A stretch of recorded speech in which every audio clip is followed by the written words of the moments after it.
وعلى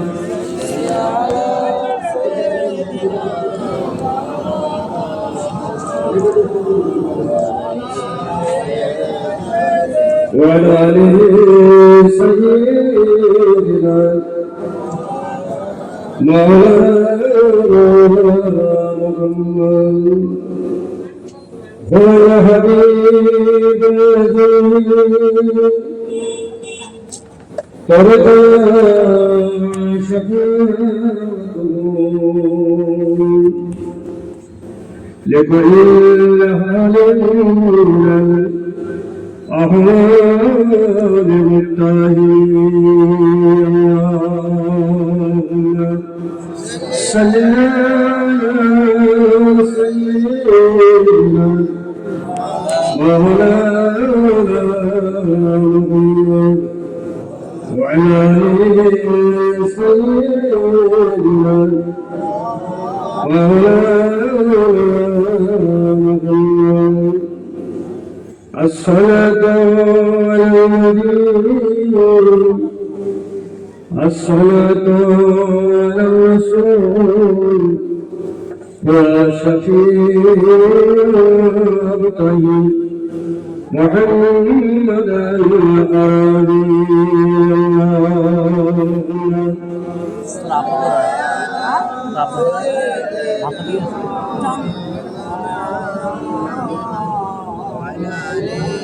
العربي وعلى سيدنا مولانا محمد أما بعد فيا أيها الهجرون رحم الله رحمة الله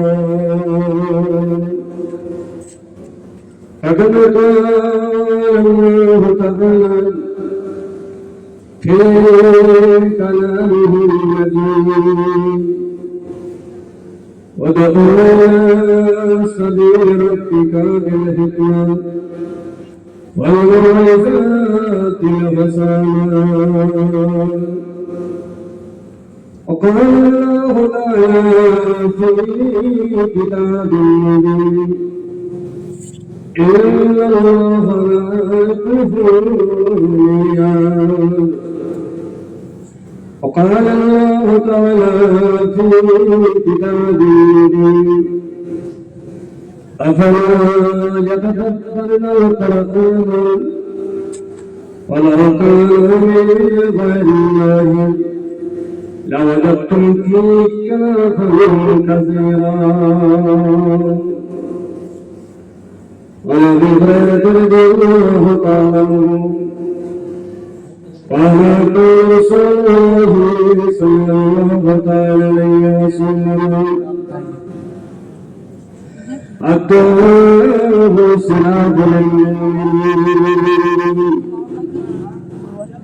وقال الذي صلى الله عليه وسلم وعن ابي هريره رضي الله تعالى عنه قال قال رسول الله صلى الله عليه وسلم ايما رجل قال لكي كافرا فقد باء باحداهما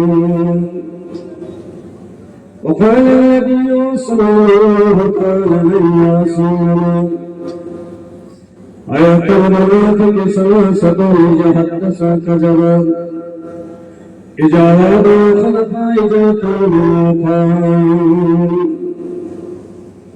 عن الكتاب رضي الله تعالى عنه قال رسول الله صلى الله عليه وسلم إنما كان النبيون وعن ابي هريره رضي الله عنه قال صلى الله عليه وسلم اي جلسات خير قال ذكركم الله رواته وجد لكم من مكان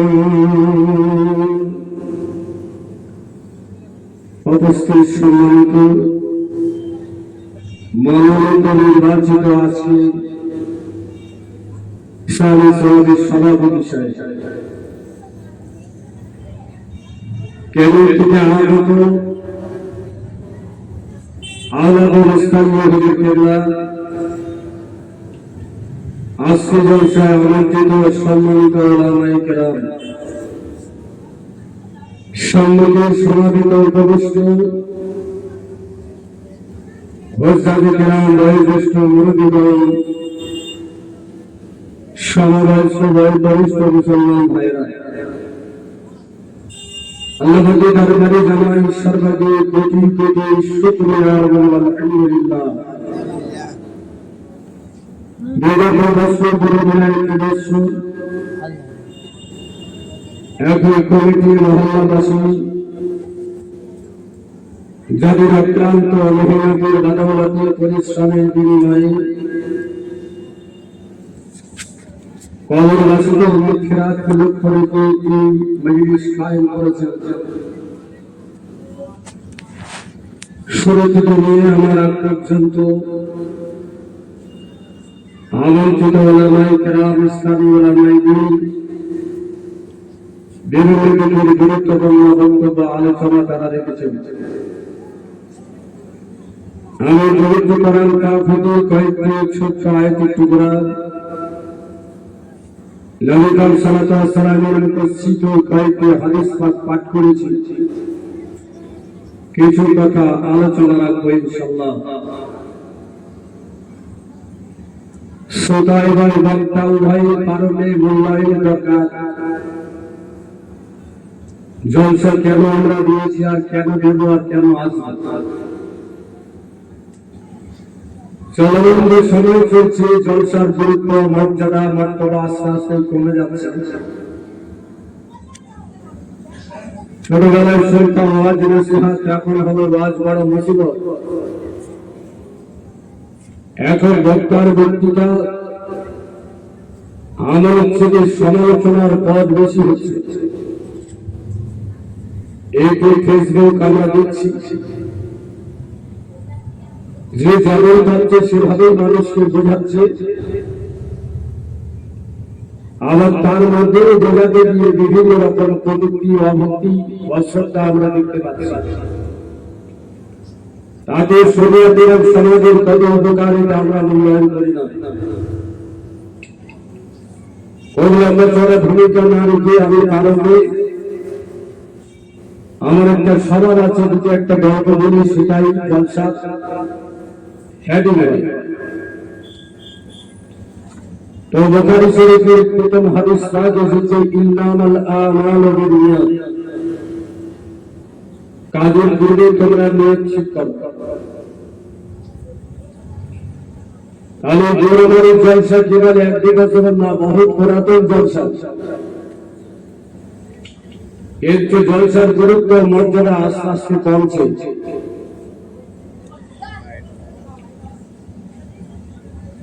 তো নবী বললেন কাজের পূর্বে তোমরা নিয়ত ঠিক করো।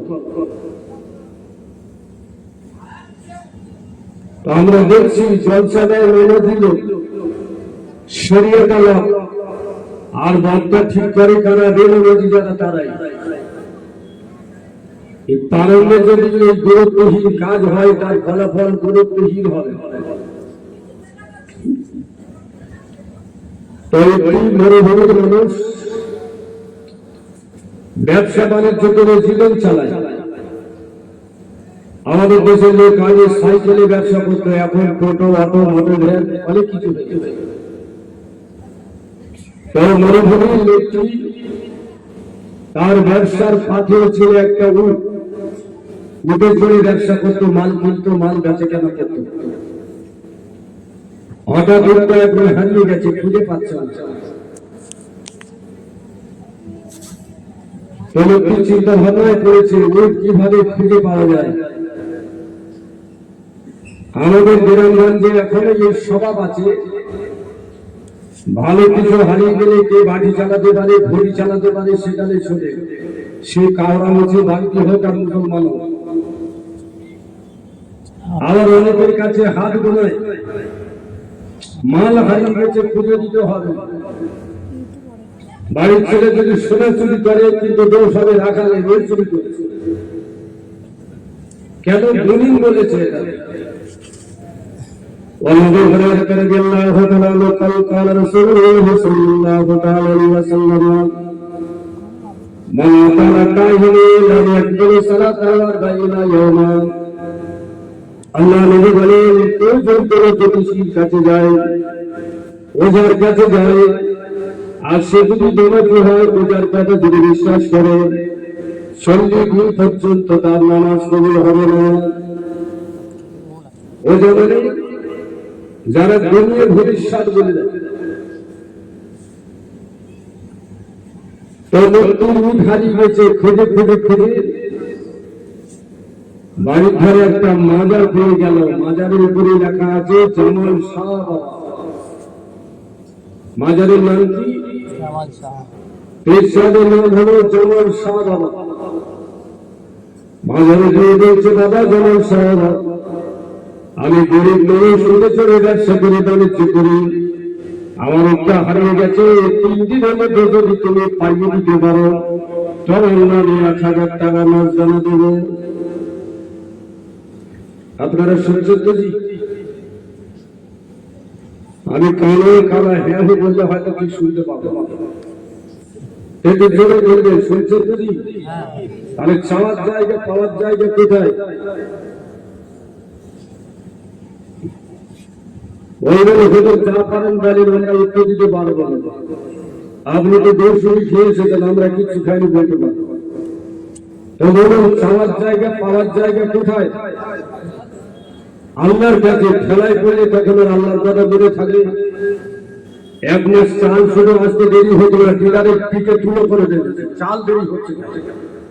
অতএব বলি রেজেকের মালিক আল্লাহ, মার খাচ্ছে ডিলার, শুধু আসতে দেরি হয়েছে।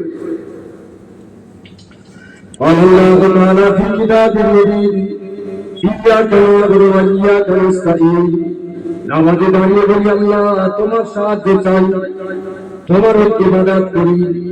নামাজের বাইরে কিন্তু হাত পাতার জায়গা হলো অন্য জায়গায়। তাহলে চাওয়ার জায়গা হলো আল্লাহর কাছে। নামাজের পরে হাত তুলে বলা হয় রব্বানা আতিনা ফিদ দুনিয়া হাসানাহ ওয়া ফিল আখিরাতি হাসানাহ ওয়া কিনা আযাবান্নার। আল্লাহ দুনিয়ার দিকে ভালাই দান করো, মঙ্গল দান করো, কল্যাণ দান করো।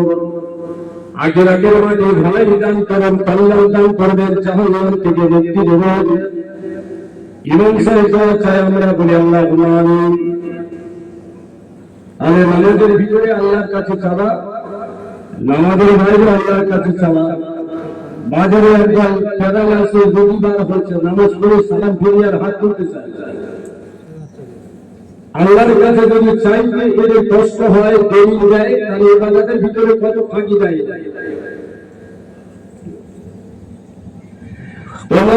বলবো না, ছোট্ট করে বলছি। তো 3 দিন পার হয়ে গেল, কিন্তু জামাশার রূপ খুঁজে দিতে পারলো না। খুঁজে খুঁজে খুঁজে খুঁজে আরেকটা পিসায় ধরেছে। মাঝারে যে লেখা আছে কি কামাল শাহ বাবা। কামাল শাহ মাঝারে গিয়ে বলছে বাবা কামাল শাহ, আমি ওদের মনে খুব হারিয়ে গেছে, যদি খুঁজে দিতে পারো তোমার 2000। খেলা যত বাড়বে পয়সা তত পারো।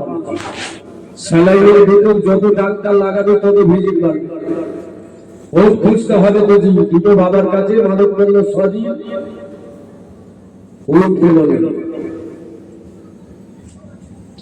খুঁজে খুঁজে শেষ চান্স। আর কেন মুস্তানজির ওখানে যাবে, না পেলে ফুটবলের, না পেলে বেশি হয়। এরপরেও খুঁজবো আলাদা বিশ্বাস করে নাকি? আমরা বীর ভক্ত মানুষ, তো খুঁজবো এর পরে কারা আছে দেখি। ওই খুঁজে খুঁজে 3 নম্বর একটা পীর সাহেবের মাজার পেল, তার নাম জাহির শাহ বাবা। এই মাজারে গিয়ে বলছে বাবা জাহির শাহ, আমি উঠের মানে খুব হারিয়ে গেছে, যদি খুঁজে দিতে পারো তাহলে তোমাকে দেবে 3000। দেশে স্যালাইন টানলে 1 বছর বোতল 50 টাকা, ক্যানিংয়ে গেলে ওটা হবে 90 টাকা, কলকাতায় গেলে 150 টাকা হবে। যত ডাক্তারখানা সরকারের বিছানা ভালো, ডাক্তার ভালো, পাকা মোচা গলা, ভিজিটও বন্ধ। আমি প্রথম পীর সাহেব 1000, দ্বিতীয় পীর সাহেব 2000, 3 নম্বর পীর সাহেব 3000। 3 জায়গায় মানত করলো, 10 দিন পার হলো, মুখ খুলে পাইনি, খুব মন খারাপ বসে আছে। এনার বিবি বলছে, হ্যাঁ গো তোমার উপর দাম কত? বলছে 3000। বলছে মানত কত করেছে? বলছে 6000। এরকম সর্বনাশ করে নাকি? বাড়ির মেয়ে ছেলে, তোরা পাকানোর দরকার কি? আমার ওট হারিয়েছে, আমি খুঁজবো, কোথায় গেলে পাবো সেটা আমি দেখি। তা বউ বলছে তোমার রুটের দাম 3000, মানত করেছে 6000, কাজটা ঠিক হলো? তা বলছে আমার মনের ভিতরে একটা নিয়ত আছে, তুই জানিস কি? বলছে 3টে পীরের কাছে মানত করেছি, 3টে পীর যদি উৎখুঁজে দেয়, খোদার কসম কোনো বাবার টাকা দেবো না। এ নিয়ে ভালো না খারাপ? কত বলে জি লোক হয় না, দুদিন পরে হিজড়ে দাওয়াত করতে হবে, যে লোক জোগাড় করতে হবে। হ্যাঁ, আরো 2 বছর পরে দেখবেন বাড়ির বউরাও ওয়াজ করতে আসছে। এখন বাংলাদেশে না হচ্ছে মহিলা লোকটা, আমাদের ইন্ডিয়ায় আছে, 2-4 বছর পরে মেয়েরা ওয়াজ করবে, মত করা শুনবে। এ হলো কিয়ামতের আলামত। আমি তাজির করবে নিয়ে ঠিক করতে হবে আমাদের জলসে কেন দিই আর কেন দেব। গ্রামের সব মানুষ ঘুমা অসুবিধে নেই, 1 কিলো বাটেছে কিনে সালাম কিয়াম পড়ে বসতানজি দাদা হুজুরের নামে, আমাদের বাপের নামে দোয়া করবো, জলসা হবে না? হবে না জি? হবে, কিন্তু আমাদের সঠিকটা রাখতে হবে। এই জলসা ঐতিহ্য ফুরফুরা। এখন আমরা যুক্তিতে বলি ফুরফুরা টাকা দিচ্ছে, টাকা কে নেয় নাকি? টাকা কে নেয়? একটির তেলের দাম 32, 27, 22, একটির পরবর্তীতে তেল আছে, দাম কোম্পানির জন্য আলাদা। তাহলে কি দাম বেশি বলে তেল খাওয়া বন্ধ করবেন? হ্যাঁ, ওটার বেলা চলবে, আর ফুরফুরা টাকা নাই ওটাই চলবে না। চলছে সত্যি, যারা জীবনে ফুরফুরা যায়নি তারা ফুরফুরা মূল্যায়ন করছে। আল্লাহ হেফাজত করেন। আমি আমার মূল বক্তব্য থেকে ফিরে যাচ্ছি। আর একটা ছোট্ট গল্প বলবো, সময় নষ্ট করবো না। আমরা যখন আলোচনা করেছিলাম, একটা সাহিত্য বই ছিল আল মুক্তারা, আর একটা গদ্যের বই ছিল আল মুনতাখাবাতুল আরাবিয়া। তো তাতে একটা ঘটনা লিখেছেন, আর নাম ওয়াল ফিল, ফিল মানে হাতি, আর মানে খরগোশ। গ্রামের ভিতরে বড় মোটা রাস্তা চলে গেছে, ওই রাস্তা দিয়ে সব যাতায়াত করে। আর ওই রাস্তার এক কোনায় খরগোশ তারা বাচ্চা তুলে বংশবৃদ্ধি করে বসবাস করে। ওই গ্রামের একটা হাতি, পোষা হাতি ছেড়ে দেয়, আর ও জানে রাস্তা দিয়ে হেঁটে যেতে যেতে যেখানে খরগোশের বাচ্চা আছে, বংশবৃদ্ধি আছে, ওই জায়গা গিয়ে ভারী ভারী তো ভালো করে পা দিয়ে মারাই, একটা দুটো বাচ্চা মরে যায়। এইভাবে যখন খরগোশে দুটো একটা বাচ্চা মারা শুরু হলো, খরগোশের সবাই মিলে 3টে নেতা ঠিক করেছে হাতির যত্ন করা যায় কি করে। তো আমাদের যারা মিটিং হয়, পঞ্চায়েতের মিটিং, গ্রাম মিটিং, সব মিটিং হচ্ছে দেখো, তো 3টে নেতা হাজির হচ্ছে। প্রথম নেতা বলছেন, দেখো আমাদের বাজার করতে গিয়ে হাতি যায় আর পায়ের চাপে আমাদের বাচ্চা মরে যায়। এক কাজ করো, আমরা এই বাগান ছেড়ে, এই জায়গা ছেড়ে অন্য জায়গায় চলে যাই। ছোট ছোট সব খবরের বলো, কাকা তোমার দুঃখিত হবে না, বসো। হ্যাঁ, ছোট থেকে এইখানে জন্ম, আর হাতির ভয়ে মাতৃভূমি ছেড়ে পালাবো, কাকা তোমার বলতে হবে না, বসো। তো বড় বক্তা বসে গেল, দ্বিতীয় নেতাকে বলছে তুমি কিছু বলো। তো দ্বিতীয় নেতা ওদের বলছে, শোনো আমার সাথে শিয়ালের একটা বন্ধুত্ব আছে, শিয়াল খুব ভালো গাড্ডা খুলতে পারে, একদিনই এত পরিমাণ গর্ত করবে শিয়াল, পরের দিনে হাতি হেঁটে যেতে যেতে ওই গাড্ডা করে মারা যাবে। কিন্তু শিয়ালের একটা শর্ত আছে, প্রত্যেকদিন যদি কাজ হয় একটা করে সানা দিতে হবে। সবাই বললো কাকা তুমি বসো, হাতির পায়ের চাপে কটা মরবে, শিয়ালের জন্য প্রত্যেকদিন একটা করে বাচ্চা দিই আমরা বুড়ো পর্যন্ত আর বাঁচবো না। কেন শিয়াল ইচ্ছা করে 10 দিনের কাজ 20 দিন করতে পারে, ওই তো সোনা পেয়ে যাবে, সর্বনাশ হলো। তো 3 নম্বর ছোট বাবু তিনি বলেন আসসালামু আলাইকুম ভাই, তোমরা আমার বলার যোগ্যতা দিয়েছো, তোমাদের সম্মান করি। ওই বড় বক্তার মতো দেশ ছাড়বো না, ছোট বক্তার মতো শিয়ালের দেবো না, বরং আমরা সবাই মিলে গর্ত খুলবো, বাচ্চাগুলো বাইরে রেখে। আর হাতি যখন রাতের বেলা আসবে সব বাচ্চা বাইরে থাকবে, দিনের বেলা গর্তে থাকবে, একটাও বাচ্চা মরবে না। কিন্তু আমাদের ঐক্যবদ্ধ হয়ে করতে হবে। সবাই বললো ঠিক কথা বলেছো, তুমি আমাদের নেতা, তোমার কথাই মানে। তো এই গল্পের সমীক্ষাটা আমি শেষে বলবো, যারা জ্ঞানী মানুষ তারা বুঝে নিয়েছেন। ভারতীয় গন্ডা নিয়ে কোনোদিন জয়লাভ করা যায় না, জয়লাভ করলে অল্প দিন স্থায়িত্ব হয়, কিন্তু ওই গন্ডা আবার ঘুরিয়ে করতে পারে। সেই জন্য নিজেদের বাড়ির বেটা গন্ডা তৈরি করা দরকার। বাড়ির 6-7টা মাওলানা হয়েছে, কিন্তু সিলসিলার মাওলানা কটা হয়েছে? আর যদি সিলসিলার মাওলানা হতো তাহলে আমাদের বেরেলি বক্তা দাওয়াত করে ওয়াজ শোনার প্রয়োজন পড়তো না, বাড়ির ছেলেরাই তারা কাজ চালিয়ে দিত। এই জন্য অনুরোধ করবো, ভারতীয় গন্ডা বাদ দিয়ে ঘরের ছেলেদের আলেম করার চেষ্টা করুন। কবরে শুয়ে সিলসিলার পক্ষ থেকে নুরানি দেওয়া পাবেন। আল্লাহ তৌফিক দান করেন। সবাই বলুন আল্লাহুম্মা আমিন। বড় সরে বলেন আল্লাহুম্মা সাল্লি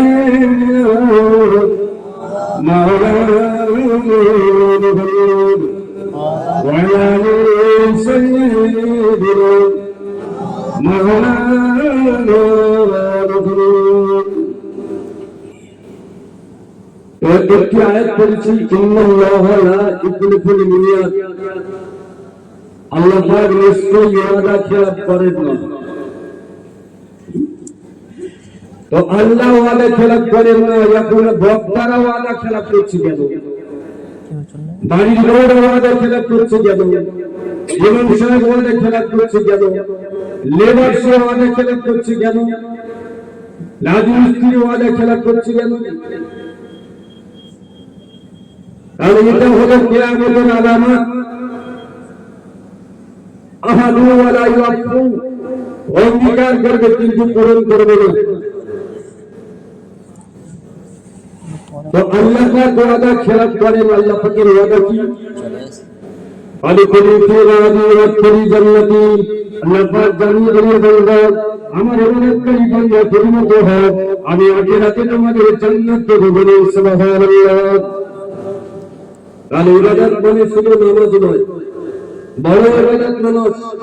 শরীয়তের যত আমল আছে সব ইবাদত।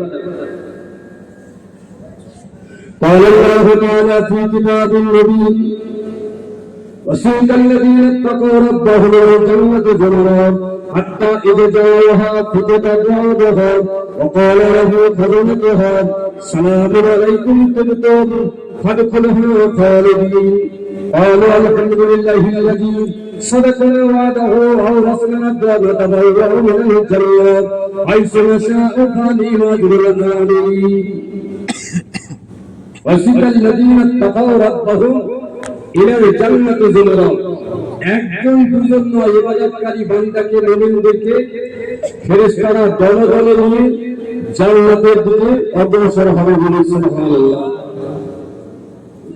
তাহলে কে জান্নাতে যাবে আর কে জাহান্নামে যাবে আল্লাহ পাক জানেন। কোন বক্তা, কোন আলেম, কোন মাওলানা বলে দিতে পারবে না যে জান্নাতে যাবে আর এ জাহান্নামে যাবে।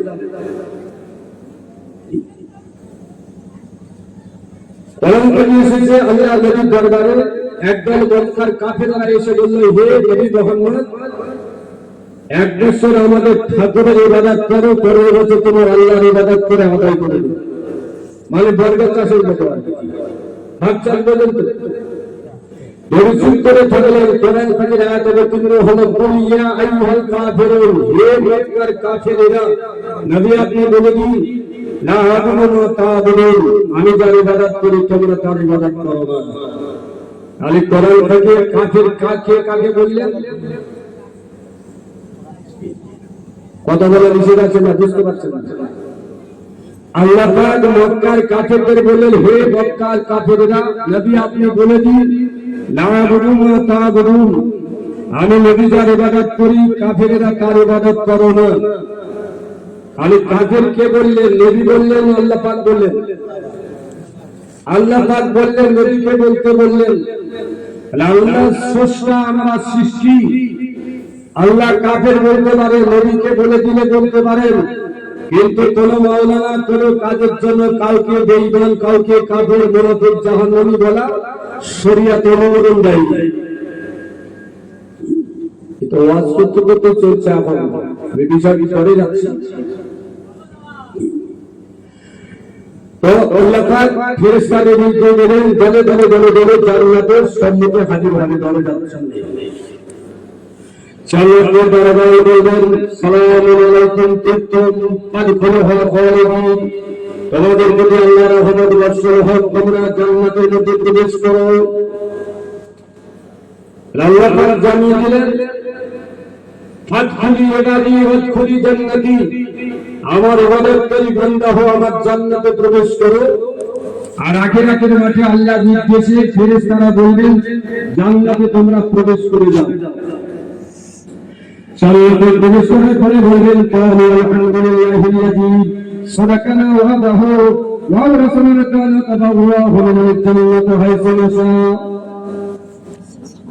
আলহামদুলিল্লাহিল্লাযী, সেই আল্লাহ সব প্রশংসা, সাদাকানা ওয়াদাহু, যিনি দুনিয়াতে আমাদের জন্য ওয়াদা করেছিলেন, আজ আমাদের জান্নাতি করে দিয়ে তিনি ওয়াদা পূরণ করেছেন। বলুন সুবহানাল্লাহ। এমন জান্নাত যেখানে খুশি সেখানে আমরা বিচরণ করতে পারি। এই বর্ণনা অনেক সময় লাগবে, তো আমি বোঝাতে চাচ্ছি, আল্লাহ পাক ওয়াদা খেলাফ করেন না। ইন্নাল্লাহা লা ইউখলিফুল মিয়াদ, নিশ্চয়ই আল্লাহ ওয়াদা ভঙ্গ করেন না। নবী পাক সাল্লাল্লাহু আলাইহি ওয়াসাল্লাম একদিন ফজরের নামাজ পড়ে আর মসজিদে নববী নবীর বাড়ির দরজায় তিনি দাঁড়িয়ে আছেন খুব চিন্তিত অবস্থায়। আমাদের আয়েশা রাদিয়াল্লাহু তাআলা তিনি বলে, ইয়া রাসূলুল্লাহ, সাল্লাল্লাহু ফজরের পরে নামাজ শেষ করে তাসবিহ করে সাহাবাদের নিয়ে আলোচনা করেন, এখন কেন আপনি বড় চিন্তায় চিন্তিত? কোন কাজের জন্য আপনি চিন্তায় পড়ে গেছেন? ও আল্লাহর নবী, আপনার চিন্তার কারণ কি? নবীজি বলেন, আয়েশা, আমার সঙ্গে হযরত জিবরাইলের একটা ওয়াদা ছিল, আমার সঙ্গে জিবরাইল একটা অঙ্গীকার করেছিল, এই সময় আমার সঙ্গে সাক্ষাতের জন্য আসার কথা ছিল, কিন্তু আমি দীর্ঘক্ষণ ধরে অপেক্ষা করছি, এখনো পর্যন্ত জিবরাইল আসেন নাই। আয়েশা, ফেরেশতারা করে দিল ওয়াদা খেলাফ করেন না। আমাদের আয়েশা নবীর কথা শুনলেন, হঠাৎ দেখা গেল যে খাটে আল্লাহ ধরে শুয়েছিলেন, খেজুর গাছের পায়া ছিল, আর খেজুর গাছের পাতা দিয়ে গুলিয়ে গুলিয়ে তৈরি করা ওই খাটাতে নবীজি রাতে শয়ন করেছিলেন। নবীজি যখন চিন্তিত অবস্থায় ছিলেন, হঠাৎ দেখা গেল ওই খাটের নিচে থেকে একটা ছোট্ট কুকুরের বাচ্চা বার হয়ে আস্তে আস্তে চলে যাচ্ছে। আল্লাহ নবীকে অবাক হয়ে গেল, আয়েশা, আমার খাটের নিচে তখন কুকুরের বাচ্চা ছিল। মায়েশা বলেন, তা জানি না। আল্লাহ নবী যখন বলেন, আয়েশা, ওকে মেরে না, চলে যেতে দাও, চলে যেতে দাও। কুকুরের বাচ্চারা যখন আস্তে আস্তে নবীর খাট থেকে বার হয়ে উঠান থেকে চলে যাচ্ছে, এমন অবস্থায় জিবরাইল এসে হাজির হয়ে বললেন, আসসালামু আলাইকুম ইয়া রাসূলুল্লাহ। আল্লাহর নবী, আপনি যা কিছু বলেছেন আমি কানে শুনতে পেয়েছি। ফেরেশতারা কোনদিন ওয়াদা খেলাফ করে না। আমি জিবরাইল বহু আগে এখানে এসে হাজির হয়েছি, কিন্তু আপনার খাটের নিচে কুকুরের বাচ্চা ছিল, আপনি তা জানেন না। ওই কুকুরের বাচ্চার জন্য আমি জিবরাইল আপনার সঙ্গে দেখা করব। কেন? আল্লাহর মালায়েকারা তাদখুলুতে কালবান ওয়ালা সাওরা, যে বাড়িতে ছবি থাকে কোনো জান্নাত রয়ে ছবি থাকে, যে বাড়িতে কুকুর থাকে ওই বাড়িতে কুকুর থাকলে রহমতের ফেরেশতা প্রবেশ করে না। ইয়া রাসূলুল্লাহ হাবিবাল্লাহ, আমি দেখতে পেয়েছি দূর থেকে আপনার খাটের নিচে কুকুরের বাচ্চা ছিল, আমি সেই জন্য আপনার বাড়িতে প্রবেশ করিনি। তবে ধরে রেখে দেন ফেরেশতারা করে ওয়াদা খেলাপ করে না। আর কুকুর পোষা জায়েজ আছে, আবার কুকুর পোষা হলো হারাম। মালিক তানা কালবান মুকাসাবিল আমালি কিরা তানে গায়রা দারি আও মুসিই আও সাইদি, তিন শ্রেণীর কুকুর পোষা জায়েজ আছে। যে কুকুর জ্ঞানী প্রাপ্ত শিক্ষিত কুকুর বাগান বাড়ি পাহারা দেবে, হাঁস মুরগি পাহারা দেবে, গরু ছাগল পাহারা দেবে। মাঠে নিয়ে যাচ্ছেন, একটা বড় পাখি আছে, আপনি বিসমিল্লাহ বলে ছেড়ে দিলেন, কুকুরটা গিয়ে ধরলো, কিন্তু গোস্ত খেলো, আবার আপনার কাছে নিয়ে আসবে। যেগুলো ট্রেনিং প্রাপ্ত কুকুর, কালবল মোয়াল্লাম আরবিতে বলে। এই তিন শ্রেণীর কুকুর বাদ দিয়ে যত কুকুর আছে পুষলে প্রত্যেক দিন দুটো উপহার পরিবার নেকি পেতে নেওয়া হয়। আমেরিকা, জার্মান, ফ্রান্স, ব্রিটেন এই অমুসলিম রাষ্ট্রে কুকুরে গাড়ি চালায়, কুকুরের কাছে বাজার করলে বাজার নিয়ে চলে আসে, কুকুরে আবার বল খেলা করে, কুকুরে আবার বন্দুক চালায়। এদের কুকুর তো সেটা বাগান বাড়ি খেত খাবার না, বিলাসিতার কুকুর। তাহলে বিলাসিতার কুকুর পোষা নেকি কম হয়। কুকুর পোষা জায়েজ আছে, সে কুকুর তো বাড়ি খাবে না। তাহলে যেখানে শোবেন, যেখানে নামাজ পড়বেন, যেখানে কোরআন পড়বেন, সেই জায়গায় কুকুরগুলো ইসলাম দেওয়া যাবে না। বড় কুকুর হোক আর পোষা কুকুর হোক। কুকুরের সৃষ্টি কি? হযরত জিবরাইল বলেন, আল্লাহর মালায়েকা খুলিকাল মিন নূর, ফেরেশতারা নূর হতে পবিত্র, আর কুকুর হলো নাপাক থেকে তৈরি, অপবিত্র। আদম আলাইহিস সালামের মাটি কাঠামো তৈরি করার পরে শয়তান ইবলিস, তখনও শয়তান হয়ে ইবলিস ছিল, আল্লাহ পাকের নির্দেশে চারিদিকে ঘুরে ঘুরে দেখতে দেখতে আদমের প্রতি ঘৃণা করে মূর্তিকে ছুঁড়ে ফেলেছিল। আমাদের যেখানে নাভি তৈরি হয়, আদম নবী মায়ের পেটে জন্ম না, সেজন্য নাভি ছিল না। ভাই ভয় লাগছে আপনাদের দেখতে। কেন এখন তো দেখছেন সব ইউটিউবে খেলে খেলে সব কত রকম বক্তৃতা, সব ফুরফুরা আর বসিরা আর রাজনীতি আর সমাজনীতি এখন একাকার হয়ে যাচ্ছে সব ইউটিউবের কারণে।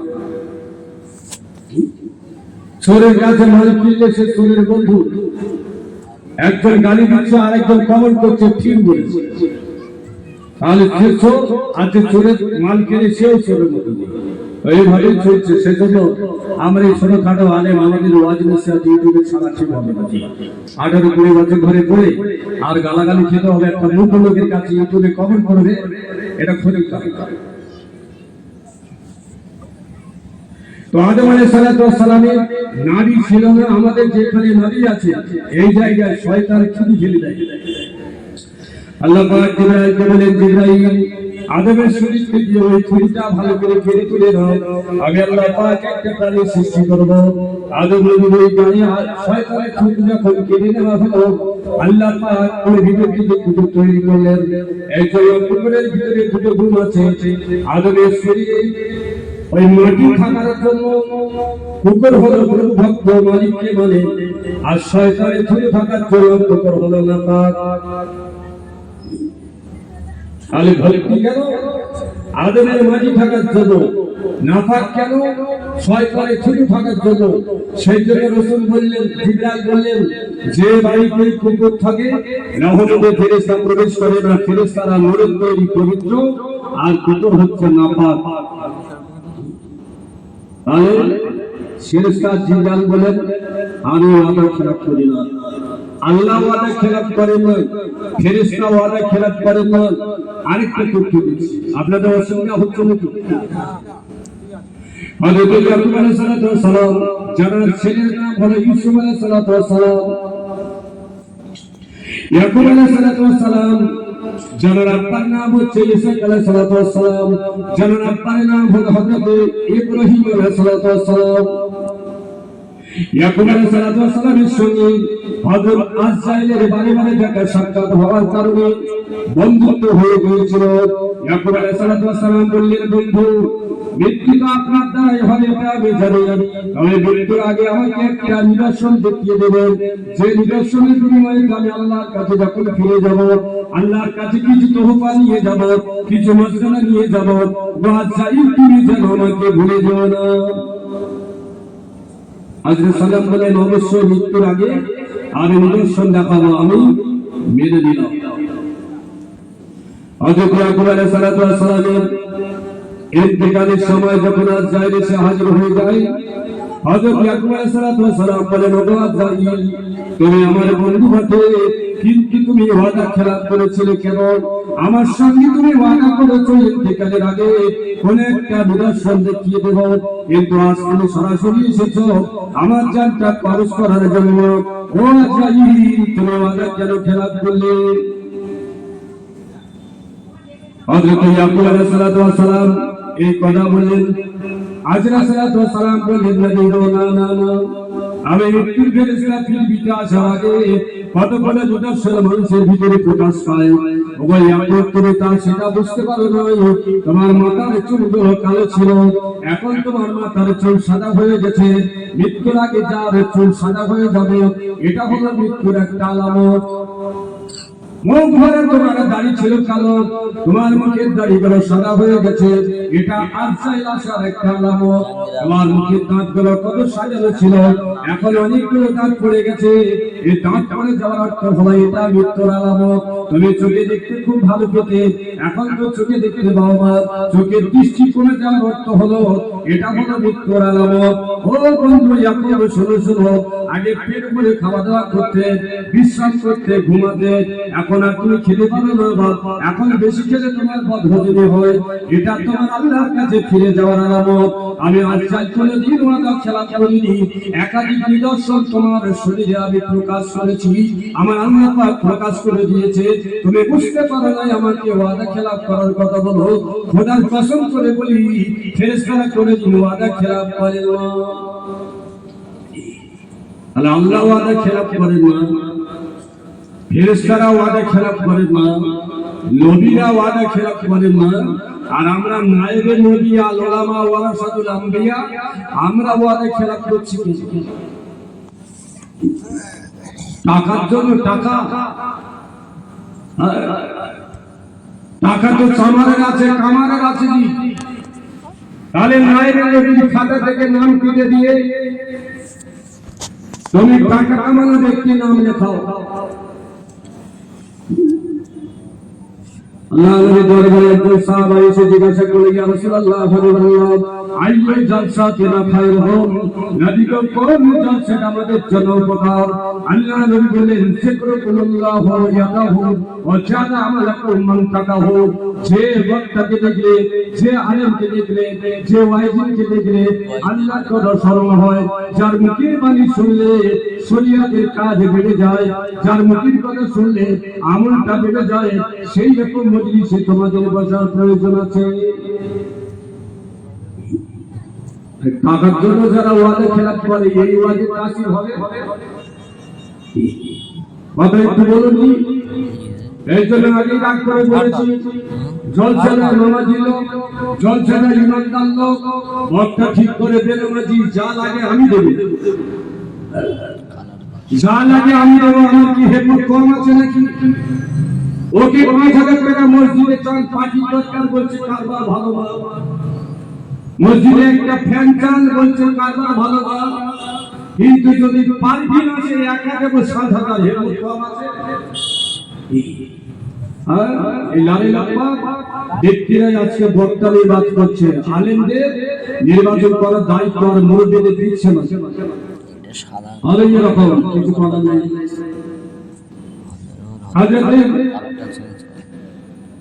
আব্দুল্লাহ বিন আব্বাস বলছেন, মুনাফিকের তিনটে হলো চিহ্ন, হলো তিনটে। ইদা হাদাসা কাযাবা, যখন কথা বলে মিথ্যা কথা বলে। ইজা ওয়াদা আখলাফা, ওয়াদা করলে ভঙ্গ করে। আর গচ্ছিত মাল রাখলে আত্মসাৎ করে। আমি একটা ওয়াজ শুনলাম, আপনারা বলুন, মেয়ে ছেলেরা হাতে চুরি করে অলংকার হিসাবে না বাজনা হিসাবে? মেয়েরা হাতে চুরি করে অলংকার হিসাবে না বাজনা হিসাবে? অলংকার হিসাবে। বলছি একটার বেশি দুটো চুরি করা হলো হারাম, কেন হাত মারলে বাজবে? আগেরা মেয়েরা তো অনেক বড় বড় কানে দুল দিত, জীবত নাড়া দিলে বাঁচত, তাহলে কি বন্ধ করবেন? তাহলে মেয়েদের অলংকার করা জায়েজ আছে। আমি 3টে সোনার চুড়ি, 5টা কাঁচের চুড়ি হাতে করে নাড়া দিলে বাজানো হবে। আমি যদি 15টা প্লাস্টিকের চুড়ি একসঙ্গে করি পর্যন্ত বাজবে না, হারাম বলবেন? একের অধিক চুরি করলে যদি হারাম হয়, বাজানো হয়, আমি প্লাস্টিকের চুরি করলো 15টা, ওই কবজি থেকে গলি পর্যন্ত সারাদিন নাড়া দিলে নড়বে না, একের অধিক চুরি, তাহলে কি বলবেন? হারাম। ওয়াজ নসিহতটা ব্যবসা না, আল্লাহ আল্লাহ রাসূলের খুশি করার জন্য ওয়াজ নসিহত করতে হবে। শ্রোতারা খুশি করে আপনাকে নজরানা দেবেন, এভাবেই হয়ে আসছে। কিন্তু এখন তো ব্যবসার পর্যায়ে চলে যাচ্ছে, যে জলসাটা মসজিদে করব সেটা হবে 10,000, আর ওই জলসাটা যদি মাঠে করি ওই জলসার দাম হবে 20 টাকা। এই আল্লাহর উদ্দেশ্যে হলো না ব্যবসার উদ্দেশ্যে? এই বক্তাদের ওয়াজ শোনা শরীয়তে বৈধ? কত পয়সা মালিক হয়েছে? মসজিদ মুতালা করে দেন নাকি? মসজিদে পোশাক লাগিয়ে দেন, মসজিদে এসি লাগিয়ে দেন। এই হারাম করে বক্তার 2000 টাকা দেওয়ার থেকে কিয়ামত পর্যন্ত শুয়ে সব করে। কিন্তু এ তো মসজিদে যায় না, এসি খায় না, সেই জন্য মসজিদে দেওয়া এর কাছে বড় কষ্ট। তো আমি ফিরে যাচ্ছি, মুনাফিকের 3টে হলো চিহ্ন, হলো 3টে।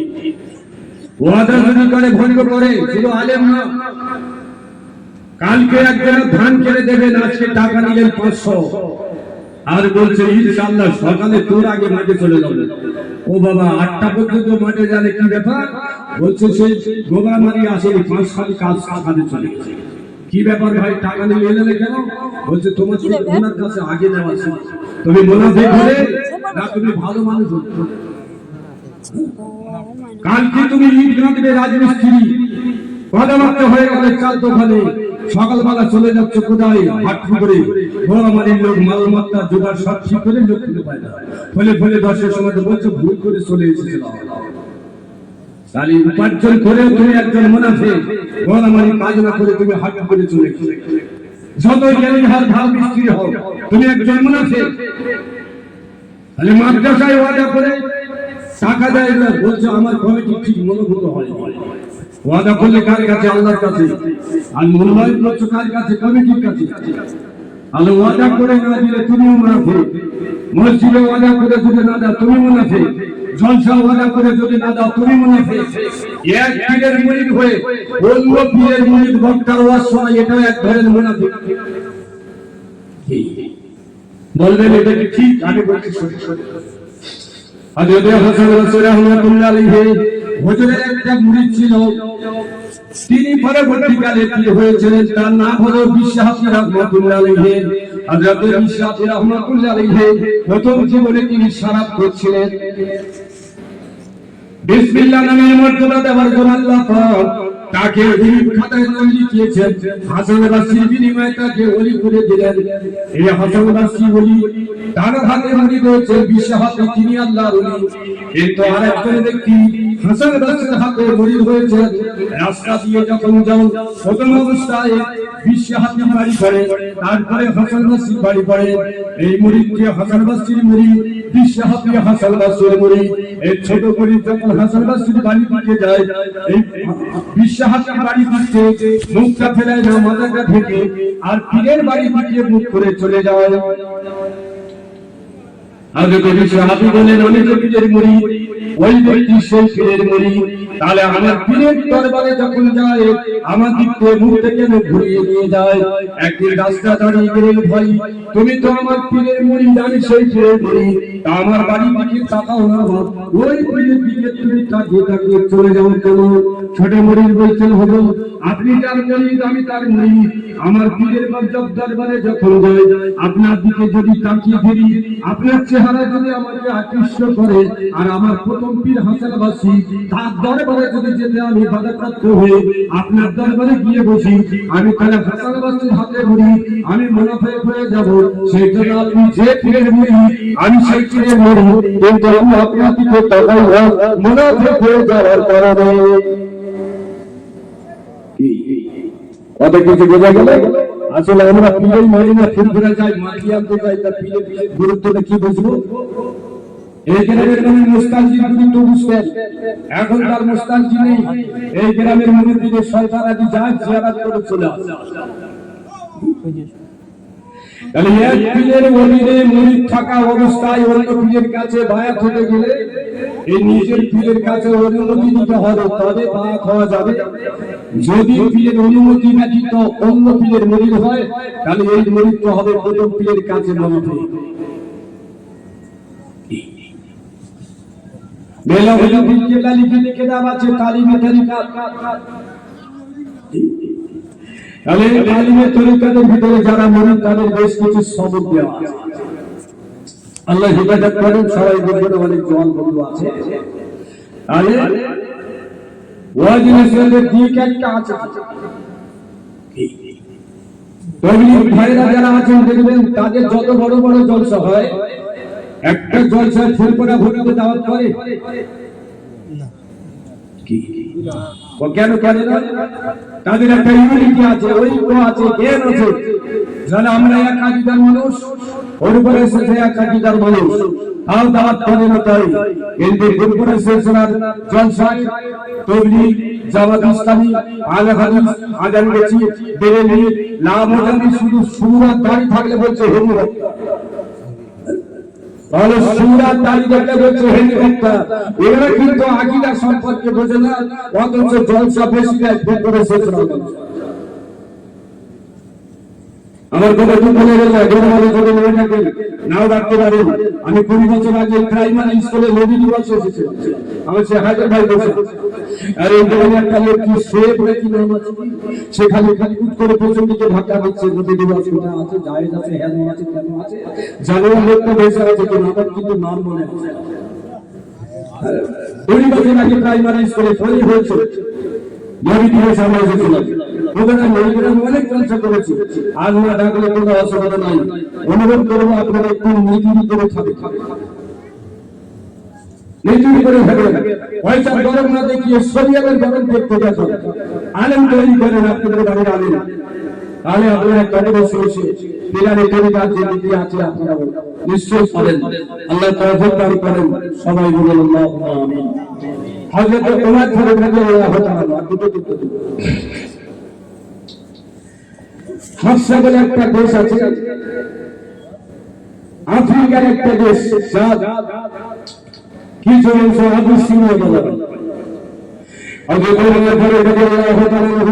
যখন মদিনার বাদশাহ হলেন সেই সময় হাবশা দেশে আফ্রিকা থেকে ইসলাম চলে গেল, কিন্তু ওই জায়গার একটা বাদশাহ ছেলে মুসলমান নারীদের দেখতে পেলে অপহরণ করে দিয়ে দিত, মুসলমান ছেলেকে দেখতে পেলে অপহরণ করে দিত। এইভাবে মুসলমানদের তোমরা শত্রুতা তৈরি করে হযরত ওমর ফারুকের কাছে এসে বললেন, ইয়া আমিরুল মুমিনিন খলিফাতুল মুসলিমিন, হাবশা দেশের বাদশাহ ছেলে আমাদের নারীদের উপরে ব্যাটা ছেলে করে নির্যাতন চালায়। হযরত ওমর ফারুক বললেন, ইসলামের যখন দবদবা, ইসলামের যখন জজবা আল্লাহ তাআলা দান করেছেন, মুসলমান ঘরে ঘরে এরকম হচ্ছে, একজন খ্রিস্টানের ছেলের ভয় করে তোমাদের ঈমানের দুর্বলতা, তোমরা দলবদ্ধ হয়ে তার উপর আক্রমণ করো এবং তাকে ধরে আফ্রিকা থেকে এই মদিনার দিকে নিয়ে আসো, আমি ওমর ফারুক তার বিচার করব। তো হযরত ওমর ফারুকের কথা শুনে সাহাবীদের জোশ এসে গেল, খাওয়া দাওয়া বন্ধ করে দলবদ্ধ হয়ে খ্রিস্টান বাদশাহ ছেলেটাকে পাকড়াও করলো, মদিনায় নিয়ে আসলো। হযরত ওমর ফারুক বললেন, জেলখানা বন্দি করে দাও, আমি বিচার করবো, তদন্ত করবো, দৌড় বেশি কম না বেশি। হযরত ওমর ফারুক এক সপ্তাহ তদন্ত করে দেখলেন ওই ছেলেটি মারাত্মক অপরাধ করেছেন, মুসলমানদের নারীদের ধরে নির্যাতন করেছেন, ধর্ষণ করেছে, ঘৃণা করেছে, বেটা ছেলেদের কতল করেছে, এই অপরাধের জন্য জেলখানায় বন্দী করে দিয়ে আর এদের ঘোষণা করে দিলেন আগামী সপ্তাহে সোমবার দিন একে জনসমক্ষে কতল করে দেওয়া হবে। আপনারা শুনছেন বুঝি? কতল মানে গর্দান কেটে দেওয়া, ইসলামী রাষ্ট্রের আইন। কেন রাষ্ট্রদ্রোহিতা বিচারে করেছে? আমরা ভারতবর্ষে মুসলমান রাষ্ট্রদ্রোহিতার বিচারে করিনি, আমরা বিজেপি সরকারের নির্যাতনের মধ্যে পড়েছি। আমি বলছি বাংলাদেশে আমাদের বাচ্চাদের কবর খুললে এখন রাস পাওয়া যাবে, কোন কোন কবরে হাড় পাওয়া যাবে। আমাদের বলছে বাংলাদেশে ক্যানিং, দেবগঞ্জিয়া, কালকি, গোসরা, নদিয়া, কৃষ্ণনগর হাজার হাজার এসেছে, ওইসব বাংলাদেশে বলছে ওদের বাঁচাতে হবে। এটা হচ্ছে রাষ্ট্রের জুলুম, অত্যাচার। ওমর ফারুক রাদিয়াল্লাহু তাআলা বিচার করলেন রাষ্ট্রদ্রোহিতা, রাষ্ট্রের বিরুদ্ধে চালন করে মুসলমানদের ক্ষতি করেছে। এই তারিখে দিনে ঘোষণা হয়ে গেল একে কতল করা হবে জনসমক্ষে। লোকজন সবাই হাজির, জাল্লাদ হাজির, খলিফা দাঁড়িয়ে আছেন। এই ঘোষণা দেবেন গর্দানে তরবারি চালানো হবে। অজকুমার ফারুক একদিকে আর বন্দী একদিকে দাঁড়িয়ে আছে। জিজ্ঞাসা করলেন তোমার মনে কি আশা আকাঙ্ক্ষা আছে যে কোনো সময় কি তোমাকে কতল করে দেওয়া হবে?